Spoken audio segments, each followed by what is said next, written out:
कक्षा 9वीं विषय गणित प्रश्नावली 14.4 अध्याय 14 सांख्यिकी। निम्न स्थिति पर आधारित एक उदाहरण दीजिए।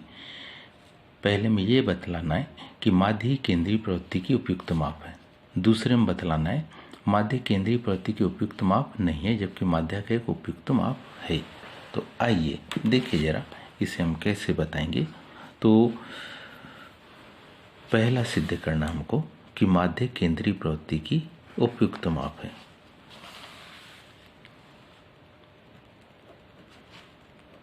क्या लिखा है? माध्य। माध्य जो होता है वो क्या, संबंधित जितने भी हमारे पास संबंधित क्या होते, आंकड़े या आंकड़ों का औसत होता है। संबंधित आंकड़ों का क्या औसत है। अतः यह क्या केंद्रीय प्रवृत्ति की उपयुक्त माप है।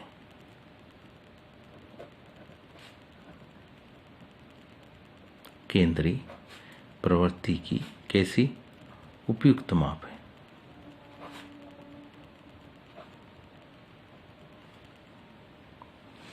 जैसे कितने, 4 विद्यार्थियों के, जैसे 4 विद्यार्थियों के गणित टेस्ट में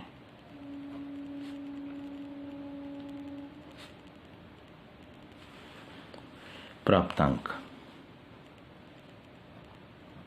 10 में से प्राप्तांक, गणित टेस्ट में 10 में से क्या प्राप्तांक कितने, 6, 5, 4 और 9 है। जब हम इसका माध्य निकालेंगे तब इसका क्या निकालेंगे हम, माध्य। तो माध्य निकलेगा हमारे पास में 6 धन 5 धन 4 धन 9 बटे कितना, 4। जोड़ने पर 24 आएगा। 24 में जब 4 का भाग देंगे तो 6 बार जाएगा। जो यह प्रमाणित करता है, जो क्या यह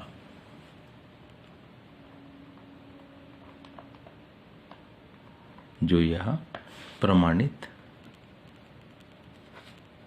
करता है कि यह सभी प्राप्तांकों के निकट है, कि यह सभी किसके, प्राप्तांकों के निकट है यानी पास है। जो यह प्रमाणित करता है कि यह सभी प्राप्तांकों के कैसे निकट है और उनका क्या करता है, प्रतिनिधित्व करता है।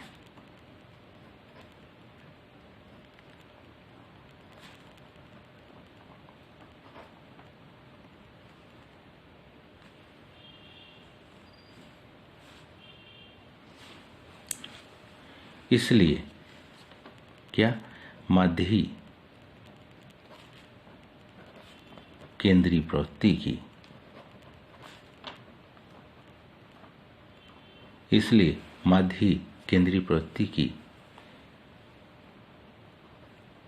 उपयुक्त माप है।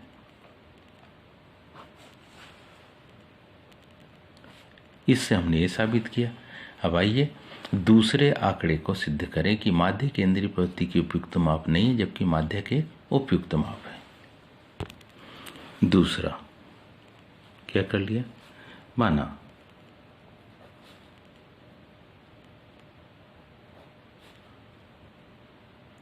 गणित में कितने, 25 में से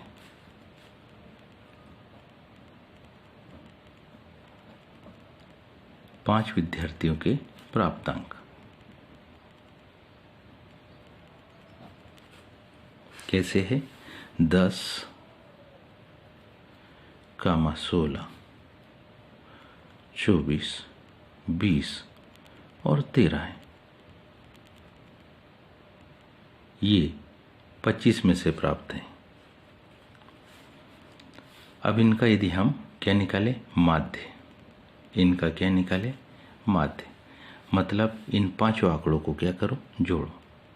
10 धन 16 धन 24 धन 20 धन 13 और इसके बटे में क्या? 5। जोड़ने पर सारे मान आएंगे 83/5। 4 3 7 6 13 3 हासिल के 1 और 1 2 2 2 4 2 6 7 और 1 8 83/5। इसका जो माध्य आया वो कितना? 5 का भाग देंगे तो 5 एकम 5, 5 छक्के 30, बचेगा 3, दशम लगा के शून्य उतारेंगे, 5 छक्के 30, 16.6। अब यह प्रेक्षण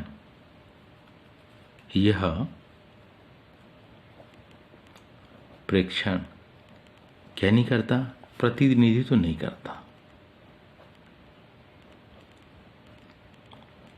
प्रतिनिधित्व तो नहीं करता। क्यों नहीं करता? क्योंकि ध्यान से देखिए 16.6 से कम एक आंकड़े है, जबकि उससे बड़े आंकड़े देखें तो 1, 2 और 3 आंकड़े। अतः यह क्या? माध्य। अतः माध्य काहे की? केंद्रीय प्रवृत्ति की उपयुक्त माप नहीं है।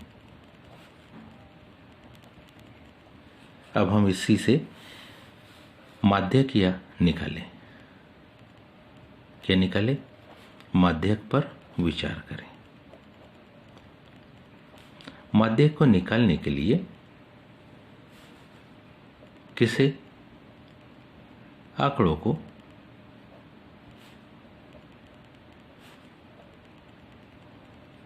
आरोही क्रम में लिखने पर, आंकड़ों को आरोही क्रम में क्या करने पर? लिखने पर। सबसे छोटा मान पहले, तो हमारे पास मान आ जाएगा 10, 13, 16, 20 और 24। क्योंकि हमारे पास यहाँ n बराबरी से 5 कैसी संख्या है? विषम संख्या। विषम संख्या। इसलिए जब हम माध्यक लिखेंगे तो माध्यक क्या होगा? माध्यक हमारे पास होगा n धन 1 बटे 2 पद। ये फार्मूला लगेगा तो हमारे पास माध्यक आ जाएगा 5 धन 1 बटे 2 पद। जब 5 में 1 जोड़ेंगे तो 6, 6 में 2 का भाग देंगे तो 3। मतलब माध्यक क्या हो गया? माध्यक बराबरी से तीसरा पद। और तीसरा पद ध्यान से देखें तो वो तीसरा पद हमारे पास में है 16। पहला पद, दूसरा पद और तीसरा पद, तो 16। तो ये जो 16 है ये सेंटर की वैल्यू आई। इससे आधे मान कम है, इससे आधे मान ज़्यादा है। जबकि यहाँ जो 16.6 आया था उसको ध्यान से देखें तो इससे बड़े केवल 2 मान थे, एक 24 और एक 20, जबकि इससे छोटे 3 मान थे, 10, 16 और 13। इसलिए माध्य केंद्रीय प्रवृत्ति की उपयुक्त माप नहीं है, उसकी तुलना में माध्यक केंद्रीय प्रवृत्ति की उपयुक्त माप है। तो हम लिख सकते हैं अतः माध्यक किसकी? केंद्रीय प्रवृत्ति की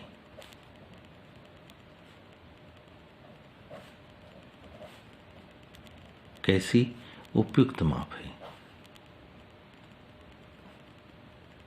उम्मीद है आप सबको ये समझ में आया होगा। आज के लिए इतना ही शेष कर। धन्यवाद।